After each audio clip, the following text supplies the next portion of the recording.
رسم حق کربلا میں ادا کر دیا.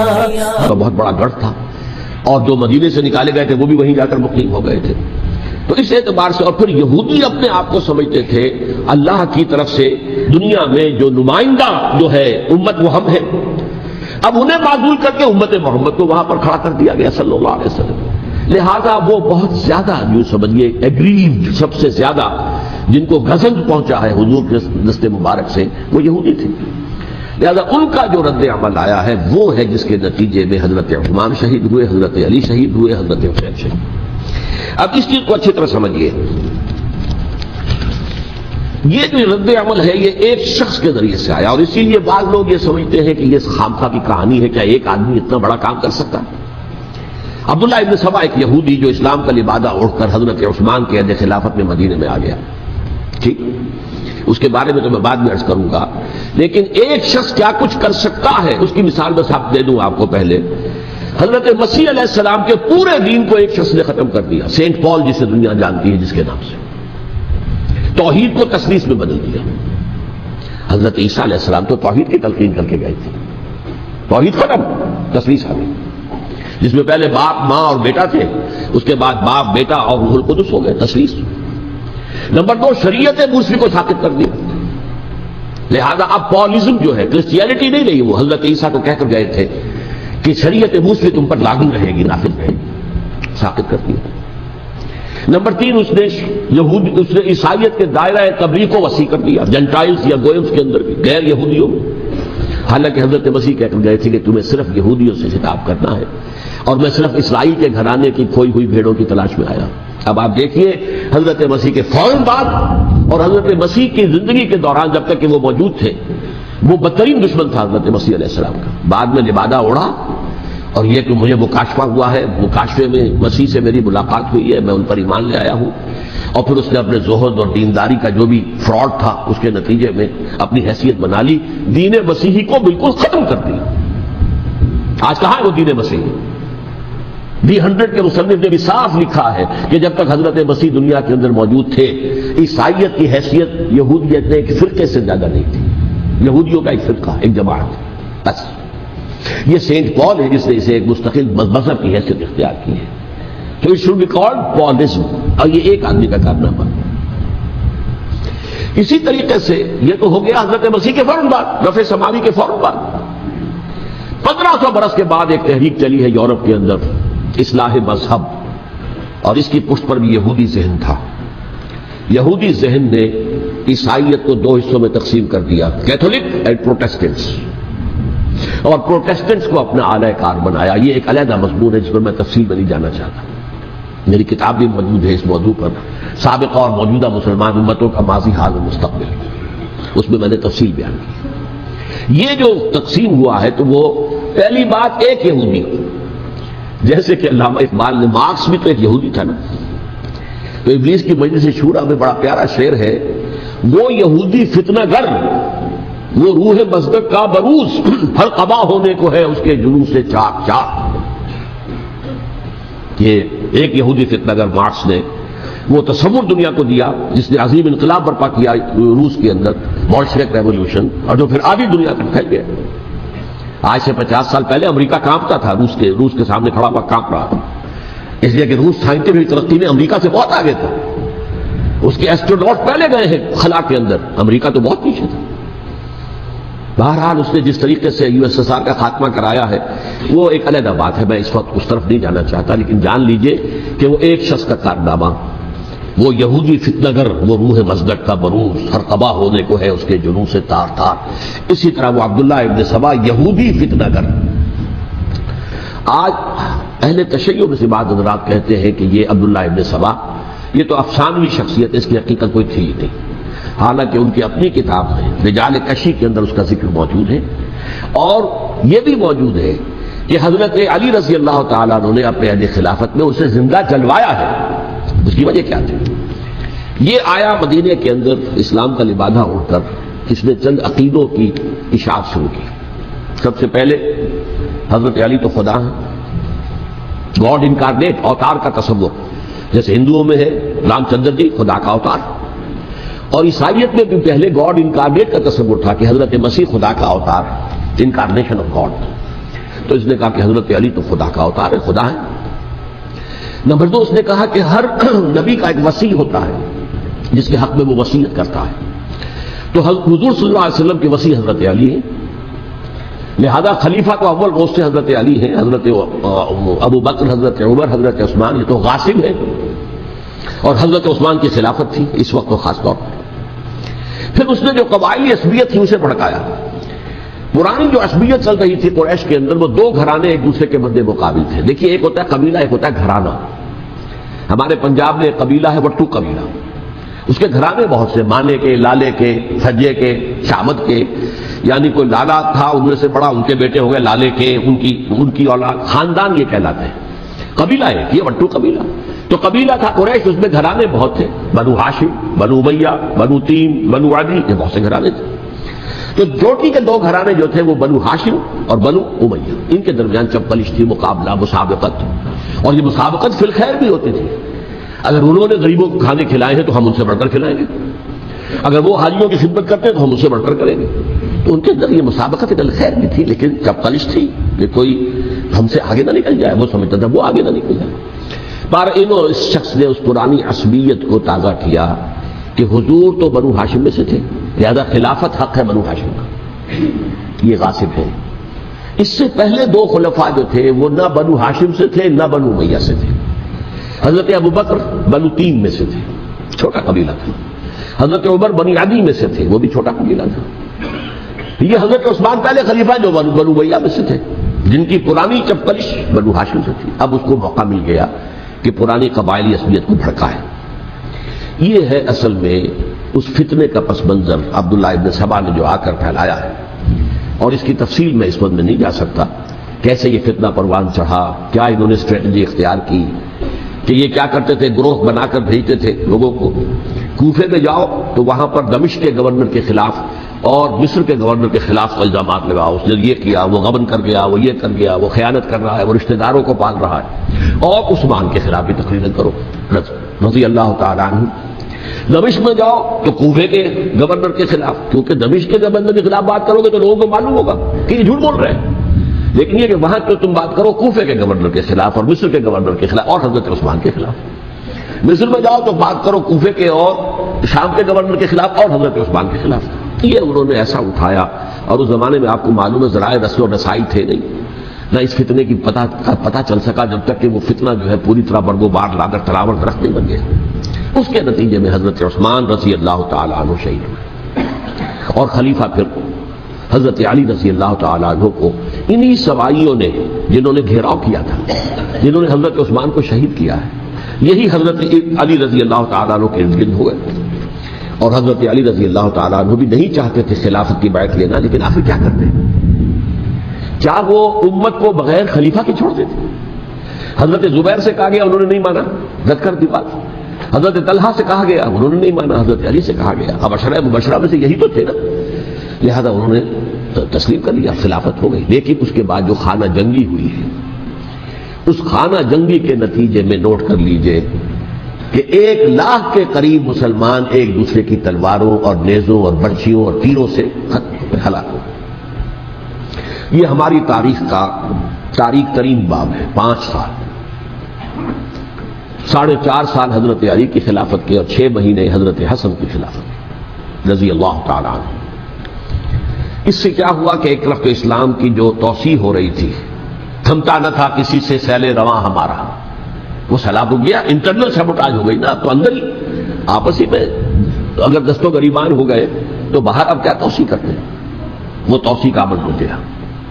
اور یوں سمجھیے کہ جیسے ٹرک اگر کبھی چل رہا ہو، بھرا ہوا ہو، لوڈنگ، اور وہ چڑھائی چڑھ رہا ہو، تو اگر کہیں موشن ٹوٹ جائے، ٹرک کو رکنا پڑے، تو ڈرائیور کے جان پر بن جاتی ہے، اس لیے کہ اس کو دوبارہ سٹارٹ کرنا، اور جبکہ وہ چڑھائی پر ہے، انکلائن پر ہے، آسان کام نہیں ہوتا. خطرہ ہوتا ہے وہ پیچھے جو ہے وہ نہ جائے.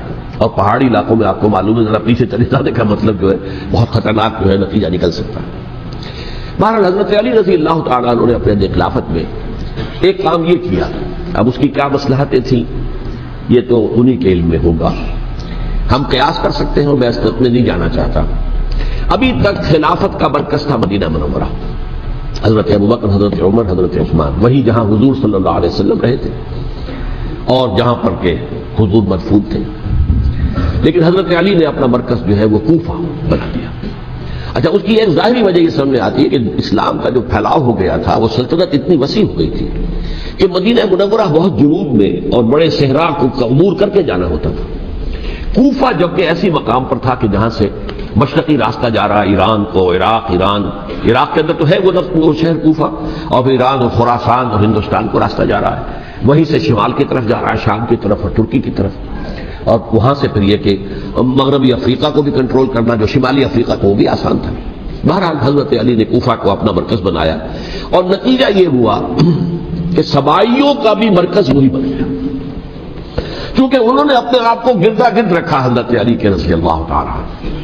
اب ظاہر بات ہے کسی پرٹیکولر پرسن کے خلاف تو کوئی مقدمہ موجود تھا نہیں، بلکہ جب جنگ جمل ہو رہی تھی، ابھی جنگ نہیں ہوئی تھی، حضرت عائشہ، حضرت طلحہ، حضرت زبیر وہ لے کر آئے تھے ایک لشکر اس مطالبے کے لیے کہ حضرت عثمان کے قاتلوں کو سزا دی جائے، قصاص لیا جائے.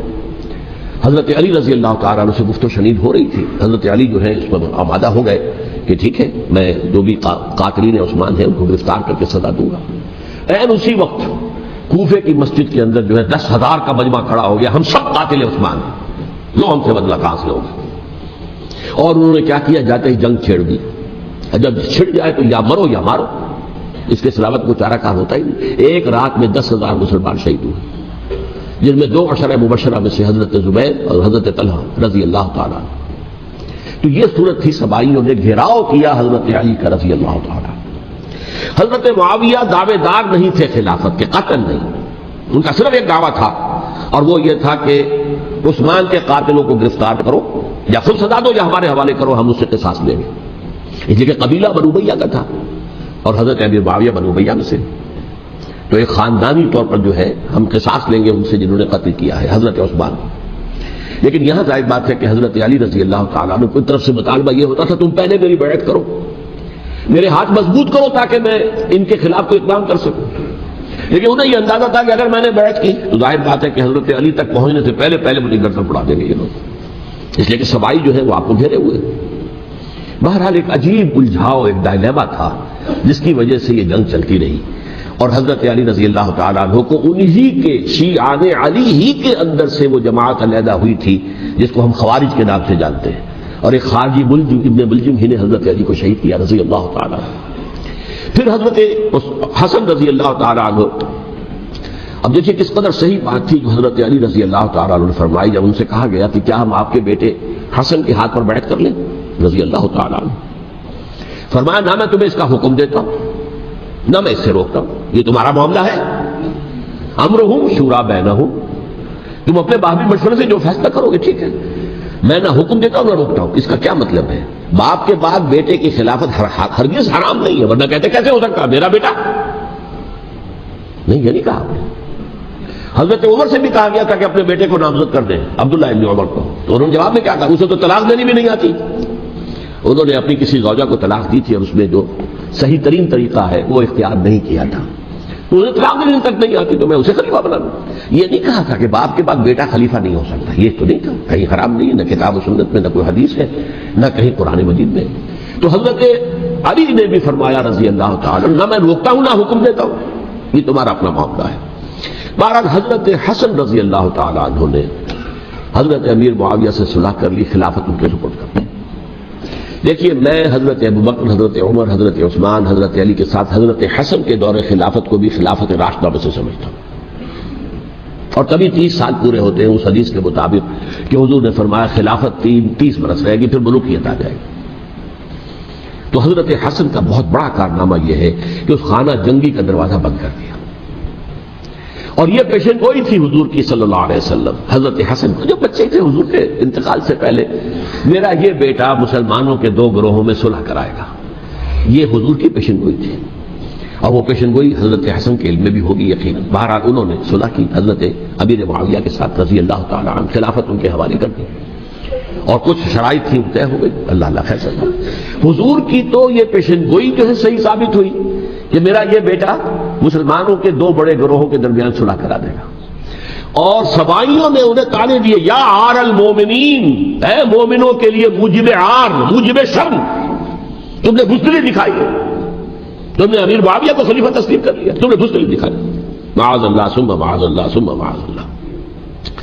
اب میں کچھ باتیں حضرت امیر معاویہ کے بارے میں کہنا چاہتا ہوں، اس لیے کہ وہاں اس میں نے حضرت معاویہ کے بارے میں یہ تو بہت شدت کے ساتھ کہا تھا، اور میں اب بھی اس پر قائم ہوں اور پوری طریقے سے قائم ہوں۔ میرا مستقل موقف یہی ہے کہ حضرت معاویہ رضی اللہ تعالیٰ عنہ کے دور خلافت کو ہم خلافت راشدہ میں شامل نہیں سمجھتے، اہل سنت میں سے کوئی بھی نہیں سمجھتا، لیکن اس کے ساتھ میں نے حضرت امیر معاویہ کے کچھ مناقب بھی بیان کیے تھے تاکہ پلڑا جو ہے ترازو کا اس کے دونوں پلڑے سامنے آ جائیں، لیکن یہ کہ وہ حصہ میرے اس بیان کا نکال دیا گیا، ختم کر دیا گیا۔ یہ میں نہیں جانتا کہ اس میں کیا مصلحت دیکھی گئی ہے، اس میں تو کسی کے لیے کوئی معاملہ ایسا نہیں تھا کسی کے جذبات کو جو ہے وہ ٹھیس پہنچانے والا، کیونکہ میں نے کہا وہ خلیفہ راشد نہیں تھے، صاف میں نے کہا، بلکہ وہ دور ملوکیت کا آغاز ان سے ہو گیا ہے۔ بلکہ جب ایک صاحب نے یہ کہا کہ کربلا کے بعد سے دور ملوکیت آ رہی تھی، تو میں نے کہا نہیں جناب، دور ملوکیت تو 20 سال پہلے پوری ہو چکی تھی، شروع ہو چکی تھی۔ حضرت امیر معاویہ کے بھی 20 سال جو ہے وہ دور ملوکیت میں شمار ہے۔ انہیں کسرى العرب بھی کہا گیا، عرب کے کسریٰ جو شہنشاہ ایران کا خطاب تھا، حضرت معاویہ رضی اللہ تعالیٰ عنہ کو کسرى العرب کہا گیا، عرب کا کسریٰ یہ۔ لیکن دوسری طرف یہ ہے کہ وہ صحابی رسول ہے رضی اللہ تعالیٰ عنہ، حضور کے برادر نسبتی بھی ہیں، حضور کے سالے ہیں، ان کی ہمشیرہ ام حبیبہ حضور کے زوجہ محترمہ ہیں، ام المومنین ام حبیبہ رضی اللہ تعالیٰ عنہ۔ پھر کس قدر معتمد علیہ تھے حضور کے کہ کاتبان وحی میں شامل تھے، وحی کی کتابت کرنے والے چند لوگ تھے جنہیں کہ حضور کہتے تھے کہ اب یہ آیت لکھ لو، ان میں سے ایک امیر معاویہ بھی رضی اللہ تعالیٰ۔ تو بڑے توازن کی ضرورت ہے۔ دیکھیے صحابہ کرام کا جہاں تک تعلق ہے، اہل سنت کا موقف یہ ہے کہ صحابہ تو کلہم عدول، صحابہ سب کے سب نیک نیت ہیں، اور ان کی روایت جو ہے قبول کی جائے گی، رد نہیں کی جائے گی، ان پر کوئی جرح و تعویل نہیں ہوگی، اس لیے کہ ان کا تزکیہ محمد رسول اللہ صلی اللہ علیہ وسلم نے کیا تھا۔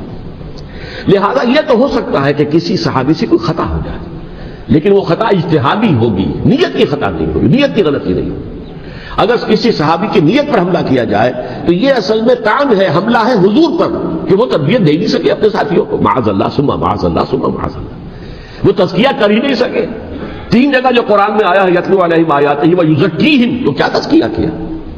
اگر ان کے قریب ترین ساتھی جو تھے، اگر ان کے اندر بھی بدنیتی تھی اور دنیا کی طلب تھی اور دنیا کے اندر اقتدار حاصل کرنے کا جذبہ تھا، تو پھر کیا تزکیہ کیا؟ معاذ اللہ ثم معاذ اللہ۔ لہذا صحابہ سب کے سب عدول ہیں اور ان سے اختلاف ممکن ہے، لیکن ان کی نیت پر حملہ نہیں ہو سکتا۔ تو حضرت امیر معاویہ کی شخصیت ایک چیز ہے، آپ کا دور خلافت دوسری چیز ہے۔ شخصیت کے اعتبار سے صحابی رسول ہے، برادر نسبتی ہے حضور کے صلی اللہ علیہ وسلم، اور پھر یہ کہ اس قدر معتمد علیہ ہے صحابہ میں سے کہ وہ کاتبان وحی، یہ عام آدمی کے کرنے کا کام نہیں تھا جو وحی کی کتابت کرے، اللہ کے کلام کی۔ البتہ یہ ہے کہ جیسا کہ میں نے عرض کیا، ان کا دور خلافت راشدہ نہیں ہے، وہ ملوکیت کا دور ہے۔ یہ میں نے جیسے عرض کیا، میں نے ایک صاحب نے جب یہ کہا کہ ملوکیت شروع ہو رہی تھی، میں نے کہا شروع نہیں ہو رہی تھی، ملوکیت تو 20 سال پہلے شروع ہو چکی تھی۔ اسی طریقے سے ایک صاحب نے کہا تھا کہ اسلام کو قائم کرنے کے لیے حضرت حسین میدان میں آئے، میں نے کہا یہ بھی غلط ہے، اسلام تو 60 سال پہلے قائم ہو چکا تھا، نبی اکرم صلی اللہ علیہ وسلم کے دست مبارک سے اسلام قائم ہو گیا، جعل الحق وزهق الباطل ان الباطل کان زهوقا، پھر 30 برس تک وہ کامل شکل کے اندر قائم رہا۔ تو اسلام جو ہے در حقیقت اب قائم کرنے والی بات نہیں تھی، البتہ اس کے اندر زوال شروع ہو گیا تھا، اس زوال کے عمل کو روکنے کے لیے حضرت حسین میدان میں آئے۔ یہ چیز کو صحیح تاریخی پرسپیکٹو میں رکھنا، تو جس طرح سے دین کو قائم کرنے کے لیے دیکھیں، قائم تو کیا محمد رسول اللہ صلی اللہ علیہ وسلم والذین معہ رضی اللہ تعالیٰ عنہ، انہوں نے کیا۔ ہاں اب جو ہے وہ اپنی اس شاندار حیثیت سے نیچے گرنے لگا تھا، وہ میں بات سب سے پردے خدا کر دیا۔